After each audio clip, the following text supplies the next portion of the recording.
Hello friends, welcome back. आज हम लोग देख रहे हैं ओ लेवल का थर्ड पेपर पाइथन का M3R5 जो 16 सितंबर को दूसरी मीटिंग में हुआ है। पेपर बहुत बढ़िया आया है। अगर आपका पेपर आगे है, आप नए सीक्वेंस पर पेपर दे रहे हैं तो भी आप समझ लीजिए, क्योंकि आगे तो ऑप्शनल टाइप के ही आने वाले हैं।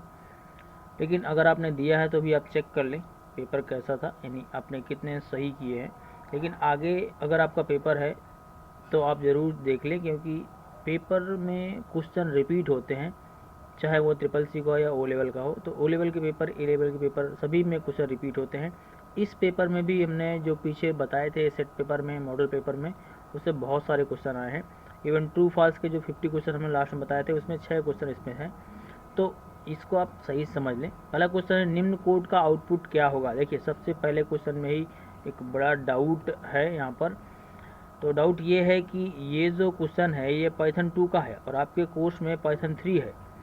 तो कोर्स के अकॉर्डिंग अगर देखा जाए तो ये एरर है, ठीक है, सी नंबर एरर है। लेकिन पाइथन 2 में अगर देखें तो उसका आंसर ये है, टाइप आएगा। लेकिन आपके कोर्स में जो है 3, उसके हिसाब से देखेंगे तो इसका आंसर हो जाएगा 3, यानी एरर आएगा आंसर में। अगला है 2, निम्न कोड का आउटपुट क्या होगा। यानी एक लिस्ट दिया गया है ABCD और इस पे अगली लाइन पे प्रिंट करा रहे हैं ज्वाइन करके। तो एल वाली जो लिस्ट है उसको ज्वाइन करना है। तो ज्वाइन करने के बाद इन्वर्टेड कॉमा के हटने से सी नंबर यानी ABCD सीक्वेंस में आ जाएगा। अगला क्वेश्चन है थर्ड, ये जो सेव दिया हुआ है इसे किस नाम से बुलाते हैं। प्रतीक चिन्ह क्या इंगित करता है। ठीक है, तो ये आप जानते हैं कि ये इनपुट और आउटपुट के लिए इस्तेमाल होता है, इसे बोलते हैं इनपुट आउटपुट ना। ठीक है, अगला है 4 नंबर का। मान लीजिए लिस्ट 1 है, 3 4 5 25 2 5 1 3। तो लिस्ट 1 डॉट पॉप। अब देखिए, पॉप फंक्शन क्या करता है, पॉप फंक्शन एलिमेंट को, लिस्ट में से एलिमेंट को हटाता है। तो यहाँ पर जो पास किया गया है 1, तो 1 मतलब क्या हुआ, ये हुआ 0 इंडेक्स और ये हुआ आपका 1 इंडेक्स। तो 1 इंडेक्स यानी 4 को पॉप किया जाएगा। तो आपके पास जो लिस्ट बचेगी वो ये होगी 3 5 2 0 5 2 5 1 3। ठीक है, अगला आंसर है, अगला इसका सही आंसर है सी। और अगला क्वेश्चन है, पाइथन में आईडी का प्रयोग निम्न में से किससे होता है। देखिए, आईडी का प्रयोग जो है ऑब्जेक्ट की पहचान को लौटाता है, सिंपल सा, ए नंबर ऑप्शन सही है। अगला क्वेश्चन है इसका 6 नंबर, जब एक क्लास में फंक्शन को डिफाइन किया जाता है तो उसे क्या कहते हैं। ये भी बहुत सिंपल है, मॉड्यूल कहा जाता है। अगर आप किसी क्लास में फंक्शन को डिफाइन करते हैं, ठीक है, उसे ही मॉड्यूल कहते हैं। अगला क्वेश्चन है, निम्न कोड का आउटपुट क्या होगा। ठीक है, ये है डबल, अगर इस तरह लगा हो डिवीजन का मार्क तो ये बोलते हैं इंटीजर डिवीजन। ठीक है, इंटीजर डिवीजन मतलब बिना पॉइंट का जो आंसर आएगा, तो बिना पॉइंट का आंसर 4 ही आएगा। 2 का भाग करेंगे 9 से तो 4 बार जाएगा, तो पूरा आंसर आएगा 4, जबकि पॉइंट में नहीं आएगा। ठीक है, इंटीजर डिवीजन इसको बोलते हैं। अगला है पाइथन में रिजर्व्ड कीवर्ड। ये आपको क्वेश्चन हर बार मिलेगा, एक नया क्वेश्चन जरूर आता है। रिजर्व कीवर्ड इनमें से कौन सा है। एल्स भी है, रेज भी है, इम्पोर्ट भी है, ये सभी। तो इसका आंसर हो जाएगा सभी है। अगला क्वेश्चन है आपका 1.9 का, पाइथन में इनमें से किस डेटा टाइप का सपोर्ट नहीं करता। ठीक है, देखिए ये भी पहले क्वेश्चन आ चुका है। तो यहाँ पर देख रहे हैं कि नंबर भी होता है, स्ट्रिंग भी होता है और लिस्ट भी होता है, लेकिन स्लाइसिंग नहीं होता। स्लाइसिंग एक तरीका है, इसलिए ये आपका सही आंसर होगा। ठीक है, ये कोई डेटा टाइप नहीं है पाइथन में। अगला है, निम्न प्रोग्राम का आउटपुट क्या होगा। आई में साइन किया गया 1 और लूप लगाया गया वाइल लेस देन 3। ठीक है, और प्रिंट किया गया है एक की वैल्यू। लेकिन यहाँ पर एक इंक्रीमेंट दिया गया है, ये है पोस्ट इंक्रीमेंट, जो सी और जावा में सपोर्ट करता है लेकिन पाइथन में सपोर्ट नहीं करता है। तो यहाँ से आपको मिलेगा एरर, इसका आंसर हो जाएगा सी नंबर, एरर। ठीक है, इंक्रीमेंट का ये तरीका नहीं है पाइथन में। अगला क्वेश्चन, ये हो गए आपके 10 क्वेश्चन। अगला है ट्रू फॉल्स का। पहला है, डेटा विजुअलाइजेशन के उद्देश्य के लिए numpy का उपयोग किया जाता है। तो देखिए, डेटा विजुअलाइजेशन अलग बात है, डेटा के विजुअलाइजेशन के लिए numpy का इस्तेमाल नहीं करते। यहाँ न्यूमेरिक वैल्यू के कैलकुलेशन संबंधी ज़्यादातर काम होते हैं, तो ये आपका हो गया फॉल्स। अगला है, Python my file dot command में सेल में पाइथन फाइल को चलाने के लिए प्रयोग किया जाता है। तो ये ट्रू है। देखिए, ये कमांड से है का क्वेश्चन, यानी पाइथन की कमांड से क्वेश्चन है, तो ये बिल्कुल ट्रू है। अगला है, पाइथन में स्कोप रूल, ठीक है, LEGB, LEGB होता है, ये गलत लिखा है, यही गलत लिखा है, LEGB होता है, तो ये उल्टा लिख दिया, ठीक है, तो ये फॉल्स हो गया। अगला क्वेश्चन है, पाइथन में स्ट्रिंग म्यूटेबल है? स्ट्रिंग म्यूटेबल नहीं होता, ये गलत हो गया, ये फॉल्स हो गया। आपका जो म्यूटेबल होता है वो क्या होता है, टपल होता है, ठीक है, तो ये आपका फॉल्स हो गया। अगला है, इनपुट और आउटपुट दोनों के लिए इस्तेमाल किया जाने वाला प्रतीक समानांतर चतुर्भुज है, ठीक है, तो ये बिल्कुल ट्रू है, पहले भी क्वेश्चन एक आ चुका MCQ में, यानी ऑप्शन वाले में पहले क्वेश्चन था। अगला है, ये ट्रू है आपका, ठीक। अगला है 2.6, यदि लिस्ट 1 ये हो तो लिस्ट 2 इंटू 2 ऑपरेशन 20 40 60 टर्न करेगा।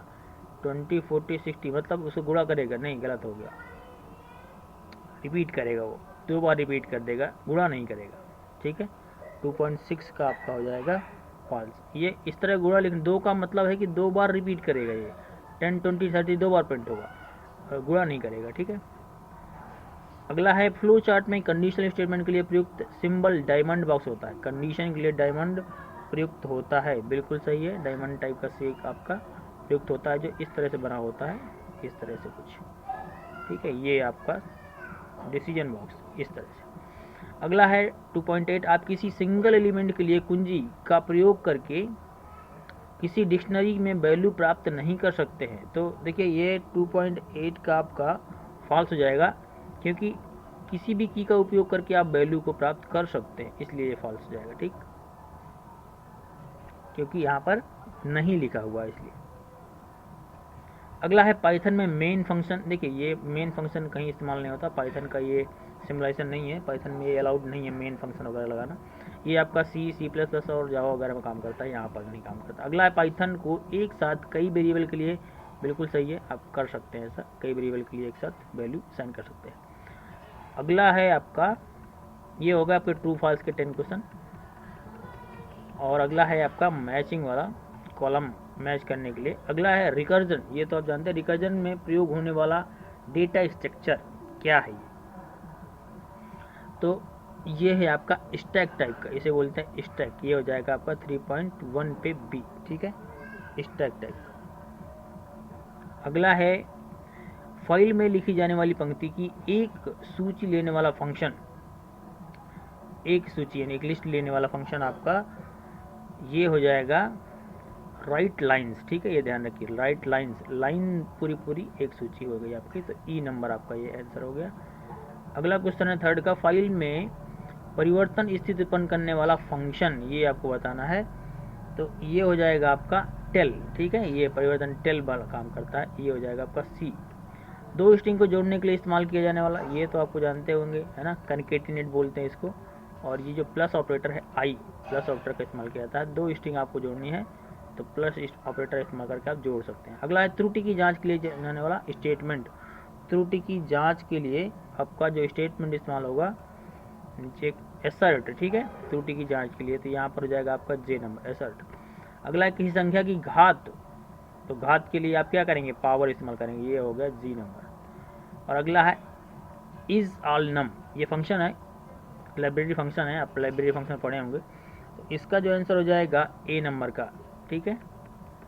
ये क्या करता है, मेथड रिटर्न होगा यदि स्ट्रिंग में सभी वर्ड अल्फा न्यूमेरिक है, ठीक है, तो इसका हो जाएगा इज ऑल नम, तो ये हो जाएगा आपका ए नंबर ऑप्शन। अगला है अपवर्तनीय ऑब्जेक्ट, ये तो सभी को पता होगा ना, टपल होता है अपवर्तनीय, तो ये हो गया आपका एफ नंबर, ठीक है।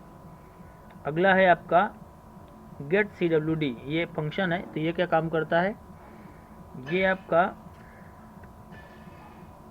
एक मेथड जो वर्तमान कार्यशील निर्देशिका करंट वर्किंग डायरेक्टरी को प्रवेश करता है, तो ये हो गया आपका एल नंबर यहाँ पर, ठीक है। अगला है विभाजन के बाद शेष फल की गणना करने के लिए, तो ये सभी लोग जानते होंगे, एम नंबर यानी मॉडुलस, इसको बोलते हैं मॉडुलस ऑपरेटर, किस ऑपरेटर का, मॉडुलस ऑपरेटर, एम नंबर, ठीक है। अब बढ़ते हैं 4थे नंबर क्वेश्चन के लिए।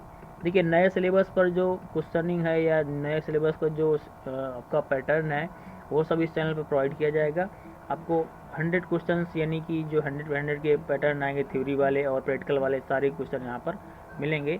आप किसी भी प्रॉब्लम के लिए इस पे अबाउट सेक्शन पे आप जाएंगे, और अबाउट सेक्शन में आपको व्हाट्सअप नंबर हमारा मिल जाएगा, वहाँ पर जाके आप किसी भी प्रॉब्लम के लिए मैसेज भी कर सकते हैं। अगला क्वेश्चन है इसका 4.1 का, if a declared as a एमी ही दे the value of a join a will be, a की वैल्यू क्या होगी? तो देखिए एम ई दे ज्वाइन करना है तो सब ज्वाइन हो जाएंगे, तो इसका आंसर आपका हो जाएगा ए नंबर वाला। ठीक है, अब ऑप्शन में यही आपको मिल रहा है, दूसरा कोई है भी नहीं। ठीक है, तो इस तरह के आसान रहते हैं। The output for the print HIJK dot portion AB will be, जो इसका आउटपुट क्या होगा? इसका आउटपुट आपका हो जाएगा, सामने दिखेगा सीधे आपको ये HIJ, और ये सीधे सीधे आपको ब्लैंक मिलेगा सिंगल स्ट्रिंग, तो यहाँ पर आपका हो जाएगा ये वाला आंसर 4.2 की जगह डी। ठीक है, यहाँ पर आपका HIJ तो रहेगा उसी तरह HIJ के, इसके बाद ये आपका पोर्शन AB की जगह आपको ब्लैंक मिल जाएगा, यानी सिंगल स्ट्रिंग आपको मिल जाएगी। ठीक, अगला है the code print XABBBXYZ dot count ऐसा विल बी गिव आउटपुट, ये इसका आउटपुट क्या होगा ये पूछा जा रहा है। इसका आउटपुट हो जाएगा आपका 0। ठीक है, यानी बी नंबर। ठीक है, अगला काउंटिंग करा रहा ना, डॉट काउंट, तो काउंट करेंगे यहाँ पर कितनी बार आया है ये चीज़ ना, तो 0 बार आया है, एक भी बार नहीं आया। अगला है in the declaration x circle, और फंक्शन बनाया गया इसे x contain a circle object, क्या एक सर्किल ऑब्जेक्ट कौन सा कंटेन करता है? तो ये हो गया आपका रेफरेंस, मतलब यहाँ से इसको रेफर किया जा रहा है, तो इसको बोलेंगे रेफरेंस टाइप का, तो ये हो गया आपका के। अगला है is use for data analysis, 4.5 के लिए आपका इस्तेमाल किया जाएगा पांडाज। ठीक है, पांडाज, ये हो गया आपका एल ऑप्शन। नमपाई, पांडाज वगैरह ये सब लाइब्रेरी फंक्शन लाइब्रेरी हैं आपका पाइथन के। अगला 4.7 will return the mathematical number PI from the constant module, इसका आंसर हो जाएगा आपका 4.7 का ये है मैथ डॉट पाई, ये सब मैथ डॉट पाई पे होता है, सी नंबर इसका आपका हो जाएगा 7 का। ठीक है, ये हो गया सी नंबर। अगला है are the set of procedures defined in SciPy library to find the minimum value of function of the root of an equation, 4.8 का इसका आपका हो जाएगा सही आंसर F नंबर में है ऑप्टिमाइजर। ठीक है, ये हो जाएगा आपका F नंबर। अगला है 4.9 का help to check the data type of an array. अब अगर आप किसी भी डेटा टाइप, किसी भी एरे का डेटा टाइप चेक करना चाहते हैं तो उसके लिए क्या आप इस्तेमाल करेंगे? ठीक है, तो यहाँ पर आप एरे में एक ही आपको लिख के आ रहा है, ये है डेटा टाइप एरे का चेक करने की, तो array ARR dot data type यहाँ पर आप लिखेंगे डी टाइप, तो आपको एरे का डेटा टाइप मिल जाएगा कि 2D है, 3D है, 4D इस तरह के लिए, तो ये हो जाएगा आपका 4.9 का आई नंबर। ठीक, अगला है 4.10 का is a pandas function for loading CSV files into data frames, 4.10 का ये है आपका, ये है रीड डॉट CBS फाइल, ये हो जाएगा आपका जी नंबर। ठीक है, तो यहाँ पर आ जाएगा 10.10 में आपका जी, 4.10 में जी नंबर CBS फाइल, इससे मैच कर रहा है CBS फाइल रेफरेंस से, तो ये आपका फंक्शन टाइप एक इस्तेमाल हो जाएगा रीड डॉट CBS फंक्शन पूछ रहा है। तो ये थे आपके 40 क्वेश्चन, 10 ये लास्ट के आपके फिलिंग ब्लैंक है, इन सब को मिला के 40 नंबर आपका ये पाइथन का पेपर है जो सबसे टिपिकल जाना जाता है। काफ़ी अच्छा पेपर आया था, जिन लोगों ने थोड़ा बहुत ध्यान से दिया होगा तो अच्छे नंबर आ जाएंगे। आगे के पेपर्स के लिए आप इसे ज़रूर कंसिडर कर लें, सही से समझ लें। आज के लिए इतना ही, हम मिलते हैं अगले वीडियो में। Thank you for watching.